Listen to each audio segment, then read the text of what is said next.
Hello, Journey of You community. Today, we are going to tackle a tough subject that unfortunately many of you can relate to. It also brings attention to why community is so important so that you have other women that can walk along this journey of life with you. I'm excited to introduce you to Kate Conwell, who is founder of the Journey Beyond Betrayal, a community that supports women who have experienced infidelity and the steps to healing after being exposed to that kind of trauma. Kate, welcome. I'm so glad to have you here today. Thank you so much for having me. I'm honored to be here. Absolutely, absolutely. So tell me a little bit about your journey and kind of your purpose behind the Journey Beyond Betrayal community. Well, my community is birthed out of my own pain. As you said, there's too many women who can relate to that, and we're not necessarily talking about it. But I have been married now for 15 years, but 5 years into our marriage, I picked up my husband's phone one day, saw some very sexually explicit text messages, confronted him about those. While he denied it initially, he quickly, confessed to that. And over the next days, and probably the next 10 days, I steadily learned more and more of the betrayal. So what started out as, okay, I'm just texting this woman, became like I've texted many women trying to do this. A few of them have responded, kind of just setting out like fishing lines that are really subtle, um, and see kind of who would respond to that. And a few women he had been texting with over the course of the 5 years of our marriage. And then also learned he was addicted to pornography. And then eventually learned that he had had sex with one of those text message women on two different occasions. Thought that was the bottom of this what's called a staggered disclosure, when you learn one thing and then the next and the next. And then the final kind of blow was learning that he had actually been unfaithful when we were engaged with a mutual friend of ours. So that was led into a really painful time, the most painful thing I've experienced in my life still, and set me on this journey of like, where do I go from here? Because I've never experienced something like this. And we had a 1 year old at the time. He and I kind of picked up and just went back to a community that we had been a part of. We had recently moved from one state to another. So we went back to that state, and I really just kind of grieved and sat in all of my feelings, and decided, okay, this sucks. This is the worst thing. My heart is shattered, but it can't stay shattered forever. I need to figure out how to move forward.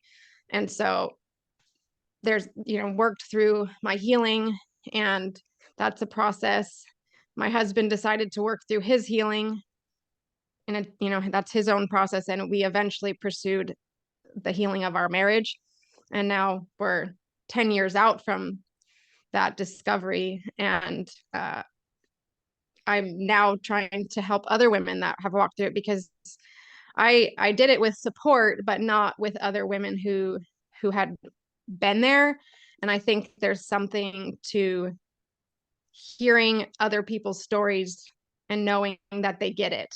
You know, you feel like nobody understands. And I mean, everybody has something in their life where it's like, you couldn't possibly, I'm the only one that feels this way. Nobody can understand it.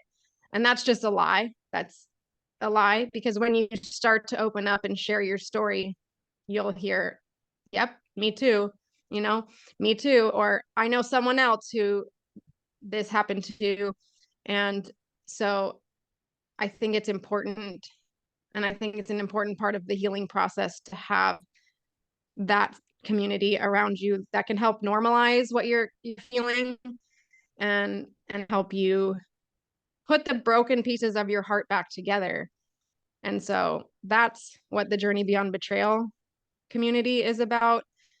And it's birthed out of my own painful experience, knowing what it feels like and being able to say, I understand and I want to be there with you.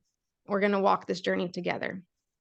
Definitely, because I know even when you talked about your healing journey and starting that process, that you did look for community, but not being able to find like that right community that did understand.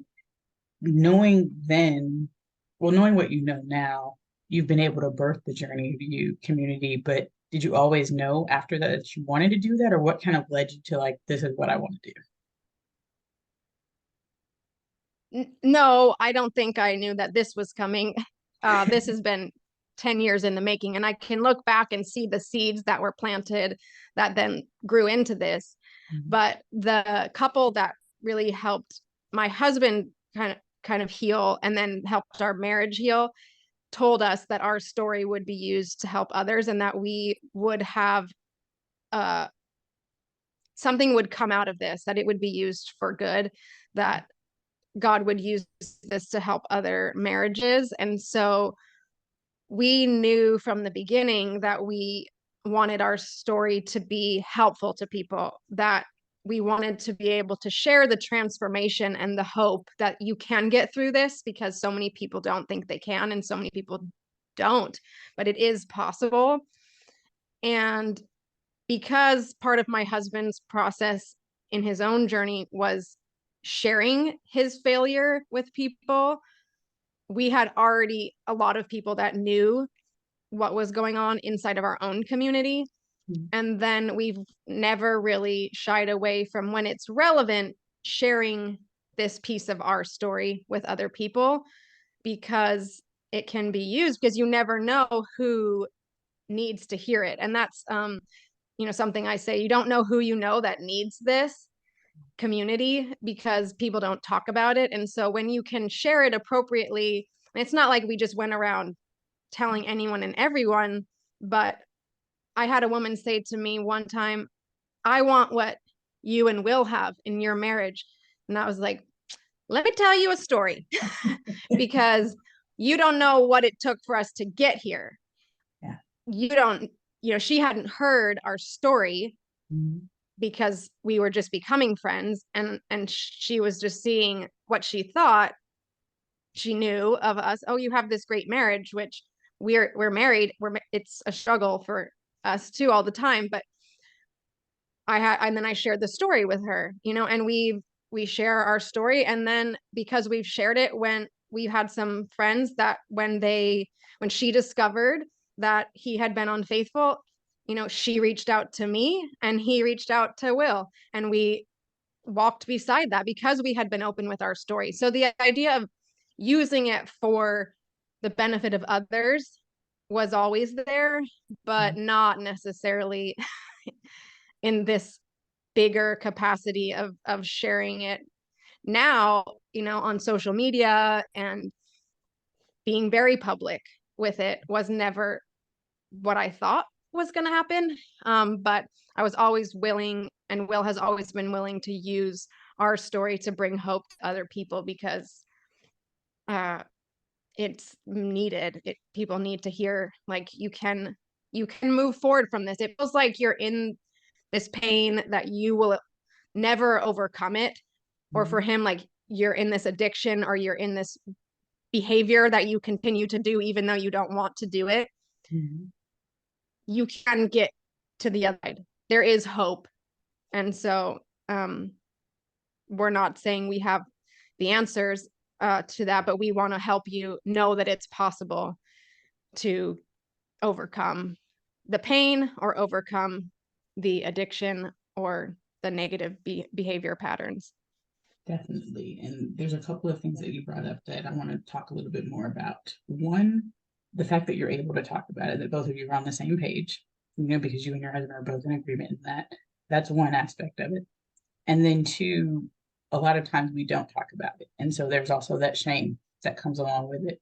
Can you talk a little bit about, if you're a person that's in that right now, that maybe you and your husband aren't on the same page about explaining it, and you are dealing with that shame, how do you deal with that in this moment?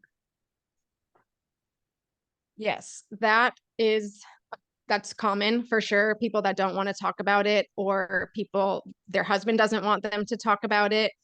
And I think it's important that you do find a safe place to talk about it. Now, you don't have to share it like we did, or we do now. And I would say even we probably shared with too many people in the beginning.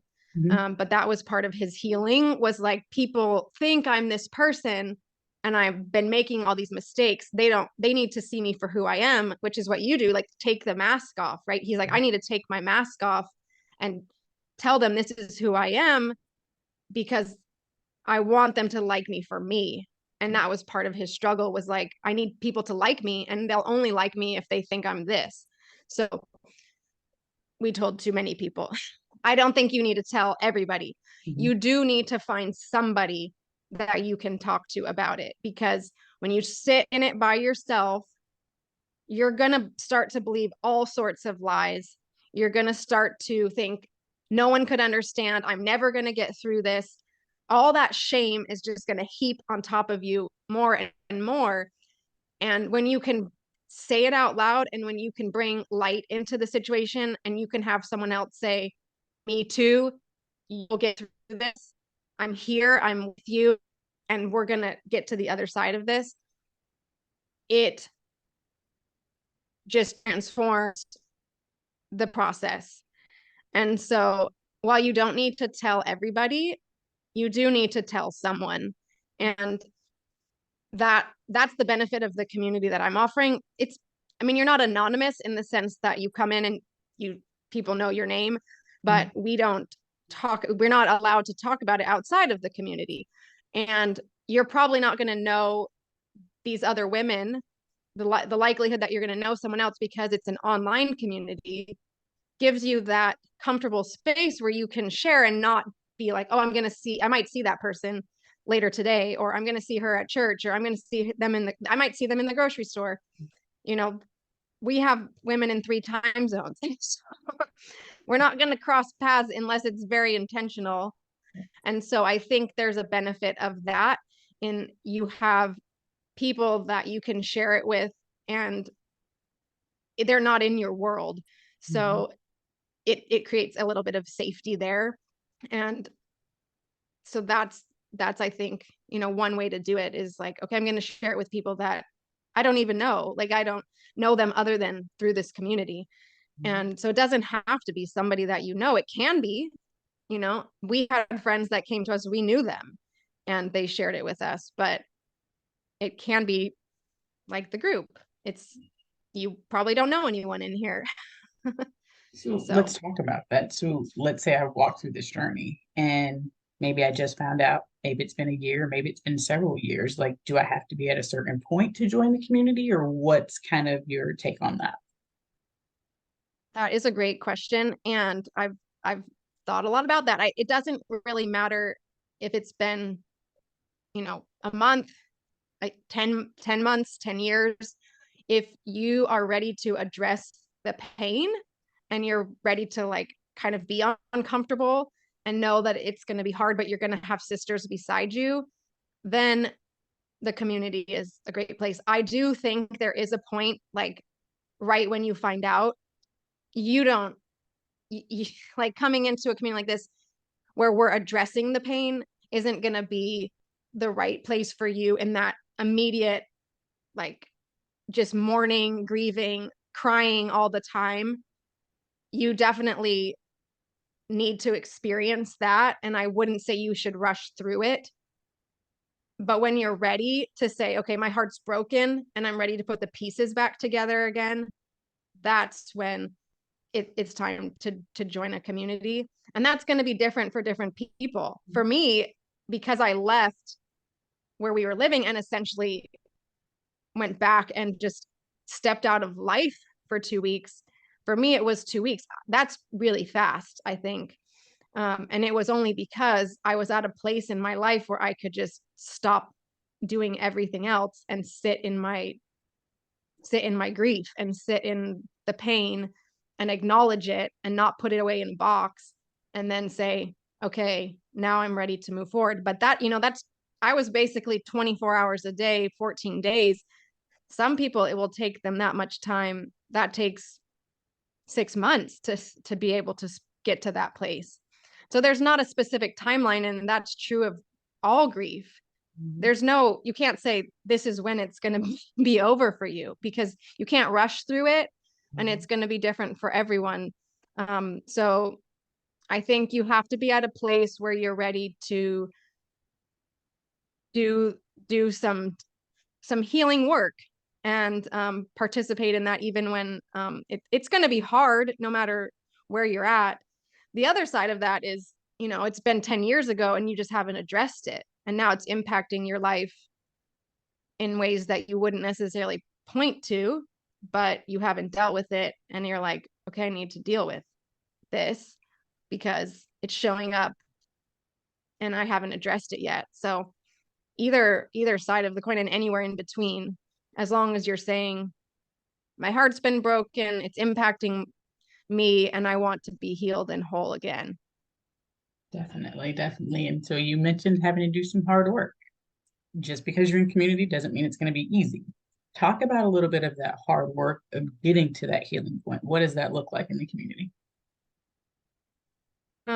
So doing the work right now, what we're doing is just talking about it. I think that's just part of the process too, and identifying, what am I struggling with? What am I doing well? What do I want to, where am I trying to go? And what can I do this week to help me get there? And that's going to be different from week to week, especially with something like this, And so it's just having compassion for each other, but knowing that we don't want to stay stuck in this. I think that's a big part of it for me, is not being stuck in the pain, like acknowledging it, knowing that it's real, not trying to push it away and say, okay, I don't want to deal with it. It's uncomfortable. I don't want to deal with it. It's uncomfortable, and I'm going to deal with it now. And so how am I going to do that? And so the other piece of that I think is important, which was part of my journey, is just starting to understand what that looks like and what healing looks like and the pieces of that. And so, understanding that it's normal that you're going to feel like you're on a roller coaster and you don't have control of your emotions. Understanding that the things that you're feeling and thinking are normal, but now we're going to try to work on moving forward and overcoming the lies that you might be believing, over the shame. There's a lot of shame involved with this, and so confidence that needs to be regained. So those are things we work on in the community, and then back it up a little bit to the education, which is reading the books and kind of understanding what's normal in this process, how this could happen, both from the betrayer's perspective, like how can men in this situation, not that it's always men, but there's only women in this community, how can men do this and say that they love you? Like, that's just mind-blowing to me. Like, and it's true. Like, men can, my husband was like, in our situation, he never wanted to not be married to me. How can someone always still want to be married and do something like this? That's insane to me. Yeah. But people do it all the time. And so reading books that kind of shed some light on that was a huge thing for me, because it's like, my husband can sit here and tell me that, and of course, at that time, I don't believe anything coming out of his mouth, because he's been lying to me. Yeah. Right. So that's great. You're telling me this. Like, I can't comprehend that. My mind cannot wrap around the idea that you could say that you want to be married to me, and then you could do this most painful thing to me. But then I read in books that this happens, and what he's telling me, like, I can go and read it in a book, and they didn't write that book for me. This is because lots of men are making these decisions because it's a broken piece in him that he's trying to fill. And so it's important to understand that no matter what your husband is telling you or what you may feel, you didn't cause this. And for me, the way that I really could kind of wrap my mind around the fact that, okay, he did this and he still wants to be married to me, he still said he loves me, was learning the reasons and how people do this. Now, I don't think I could ever like in my heart understand it, but I can conceptually recognize the truth that what he's saying is true. You know, whether or not I can comprehend it really in my heart, there's truth in what he's saying. And you know, he said the other day, even, he's like, it's just it it wasn't because of me, right? It wasn't because of anything I did. And I never, for me, I never felt like it was because of something that I specifically did. But for me to really understand how he could be making those choices was a huge piece of healing. And I think that's important for other women, because you can just sit there and ask yourself the question, like, how did this happen? Why did this happen? And you're not gonna be able to make sense of it. It doesn't actually make sense, but you can learn like why it happens, you know, what kind of roots cause these things. So I think there's power in education. I think there's power in just the community of hearing what's normal and having someone else say, come on, I'm here with you. This is messy, like, but we're in it together. Definitely. So. I know that the book Transcending Post-Infidelity Stress Disorder is the book that we're reading right now in the community. And I will say that really did help normalize a lot of things. Not that it feels normal, but to your point, a lot of people have experienced it. And so knowing that you aren't the only person that feels that, you know, if you had been a better wife, or if you had, you know, cooked better or done this better, it's like you talked about confidence. It does make you like lack confidence. And so I think the book and educating really helps, like you said, to your point, to find that understanding conceptually, maybe not in your heart, but at least logically you can see it. And then the fact that, you know, each week you're like, okay, what's a struggle? What's a celebration? What's a goal? So that you're working through, you know, those ups and downs. And so I think it's important for women to know that too, that some weeks may be easier than other weeks, but you're right there supporting and cheering everyone on. So I know that confidence was something that was very strong for you. Can you talk a little bit, you know, about that and the importance of that for the women that are listening, that maybe that is an area that they're struggling in, especially because of this? Oh, girl, don't get me started. I'm on a roll with this right now, because I think, I mean, and it's not just specific to infidelity or your husband cheating on you. I'm sure there's other listeners that are like, well, I didn't have my husband do this, but I lack confidence. Yeah. Knowing that there's so many women out there that just lack confidence in general, when your husband cheats on you, then it's like another blow to your confidence. And now you're just feel terrible.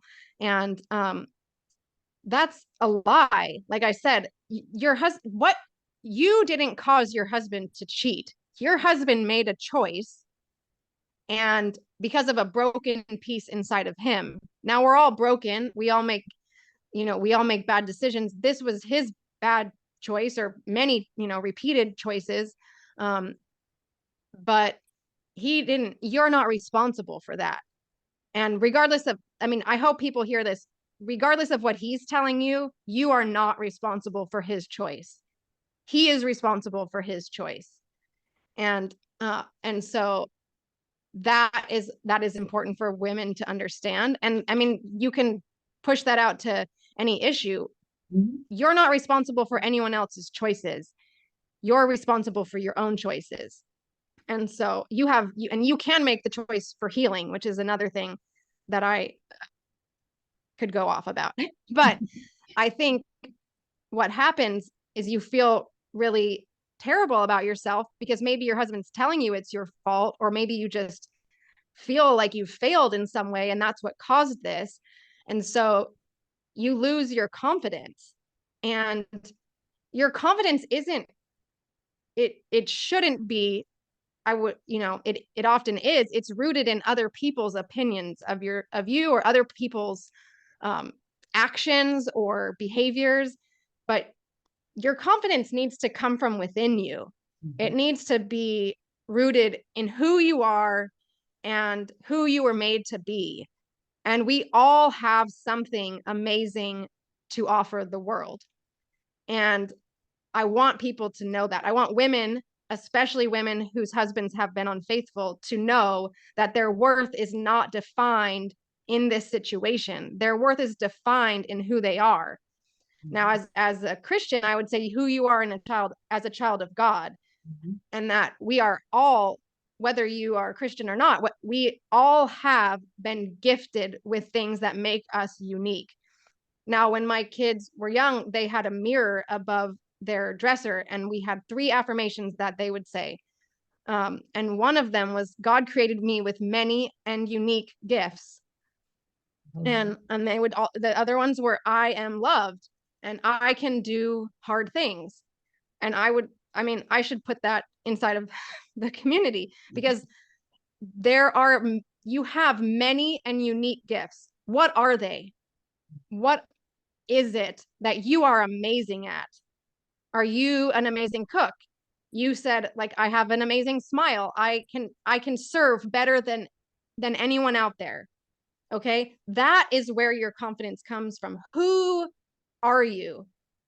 And what do you have to offer the world? And if you are believing that you have nothing to offer the world, then that is a lie. That is an absolute lie. And I'm stealing this wisdom from someone else, but go find a friend and ask them what they see in you, because they aren't going to tell you it's because you're beautiful and it's because you make X amount of dollars, like the world might tell you. That isn't to say if you make a lot of money or you're beautiful that there's anything wrong with that. But the reason that, or what you have to offer the world, is in those things other than those.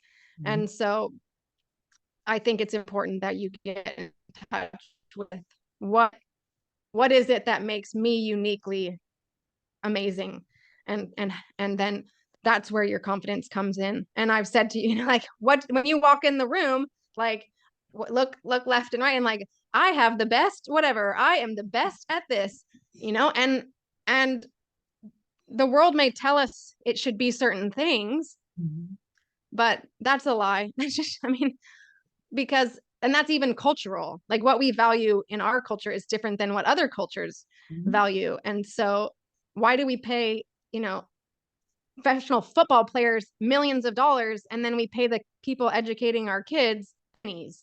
Like, which actually has more value in the world?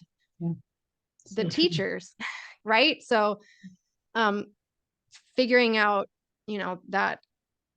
that you have value and you are worthy of love regardless of the situation. Like this infidelity, your husband cheating on you, it does not define you. And you have something amazing that you need to share with the world, that you can walk into a room and say, I am the best cook, and I'm going to be confident in that. Or, I do nails better than anyone else. Or it doesn't even have to be something that you do, something like a character trait. And that's where you said, like, I didn't struggle with the confidence. And so it's like, I have a confidence in me.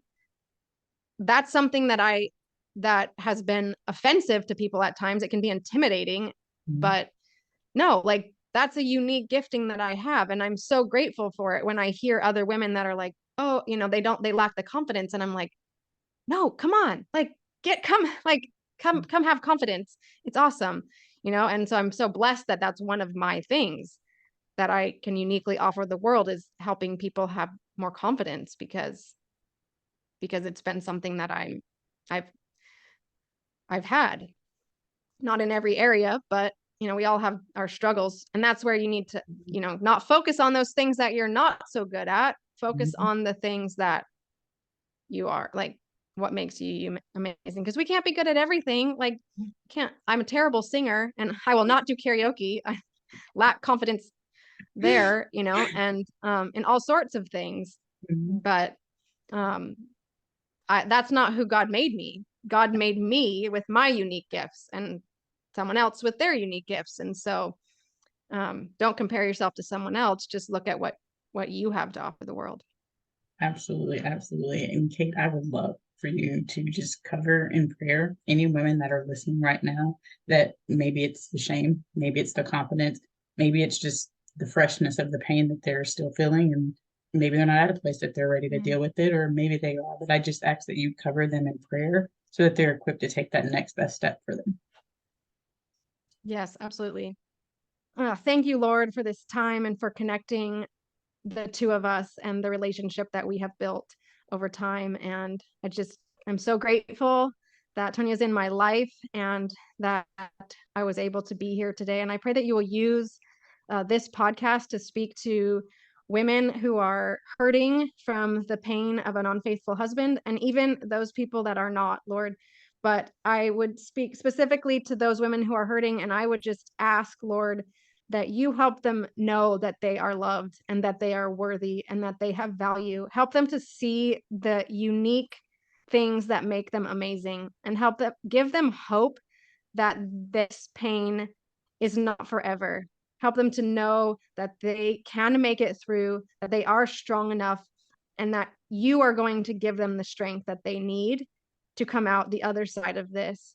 Lord, help them to know they are not alone, that there is a community of people, community of women who understand, and that the lies that may have taken root, just uproot those lies and replace them with truth. Replace them with confidence in you and confidence in who they are, Lord. And I pray that you will give these women the confidence to make the next choice that they need for their healing. Help them to know that they have the ability to choose and to point them in the direction. Give them wisdom for their next choice that will allow the healing to come. And I pray this for anyone else dealing with a difficult situation. I that you will multiply the message and allow it to reach those who need to hear it, and that you will cover them and wrap your arms around them in a way that feels real, and that you'll bring the right people into their lives that can wrap their arms around them, whether that's physically or virtually, to help them know that they are not alone, and that can encourage them and keep pointing them forward and towards the truth. And I pray all of this in your son, Jesus' name. Amen. Amen. Amen. That is such a blessing. Thank you so much, Kate. If anybody is listening and wants to connect with you, where can they find you? You can find me at journeybeyondbetrayal.com and on Instagram and Facebook at Journey Beyond Betrayal. And if you're interested in joining the community, journeybeyondbetrayal.com/founder. There are some spots left in the community at this amazing founders deal. And I would love to have you come and join the community while it's growing and get some really personalized attention and help me grow the community so that we can help more women in the future. So Journey Beyond Betrayal, because we are on this journey together and we are moving beyond the betrayal. Absolutely. I love it. I love it. Yes, come join us. It's everything that you need. Thank you again, Kate. I appreciate it so much. I hope that everyone has a great rest of your day, and please reach out and connect. We'd love to see you.